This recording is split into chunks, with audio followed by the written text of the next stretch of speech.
बिहार विधानसभा चुनाव को लेकर एनडीए ने तैयारियां तेज कर दी है। कभी प्रधानमंत्री मोदी बिहार का दौरा करते हैं तो कभी मुख्यमंत्री नीतीश कुमार नई योजनाओं का ऐलान। इसी बीच सीट बंटवारे को लेकर बड़ी खबर सामने आ रही है। बता दें कि बिहार में विधानसभा चुनाव को लेकर एनडीए में सीटों का बंटवारा लगभग तय हो चुका है।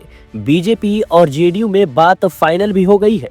दोनों पार्टियां बराबर की सीटों पर चुनाव लड़ सकती हैं, जबकि चिराग पासवान की एलजेपीआर 40 सीटों की मांग कर रही है।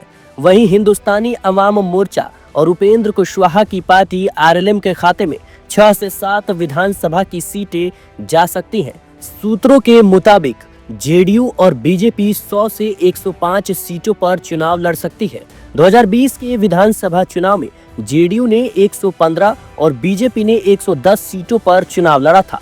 उस समय एनडीए का हिस्सा रही वीआईपी ने 11 और हिंदुस्तानी अवाम मोर्चा ने 7 सीटों पर चुनाव लड़ा था। उस समय चिराग पासवान की एलजेपीआर एनडीए का हिस्सा नहीं थी और उसने अकेले 135 सीटों पर चुनाव लड़ा था। हालांकि कुछ खास सफलता नहीं मिल पाई थी।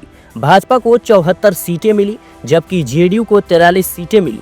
लेकिन सूत्रों का कहना है कि इस बार भी जेडीयू 100 से ज्यादा सीटों पर चुनाव लड़ने को तैयार है और 100 से कम सीटों पर नीतीश कुमार बिल्कुल भी राजी नहीं होंगे।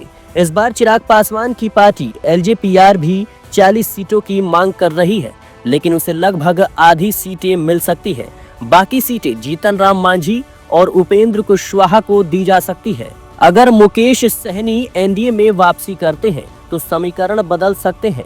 हालांकि अब उनके पाला बदलने की गुंजाइश कम है। वो राहुल गांधी और तेजस्वी यादव के साथ लगातार नजर आ रहे हैं। एनडीए के एक बड़े नेता का कहना है कि पिछली बार लोजपा की वजह से जेडीयू का खराब प्रदर्शन रहा था।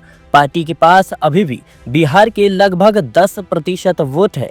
खासकर अति पिछड़ा वर्ग में चुनाव नीतीश कुमार के नेतृत्व में लड़ा जा रहा है। पूरा ध्यान उन्हें फिर से मुख्यमंत्री बनाने पर है। जेडीयू का बीजेपी से कम सीटों पर चुनाव लड़ने का कोई सवाल ही नहीं उठता।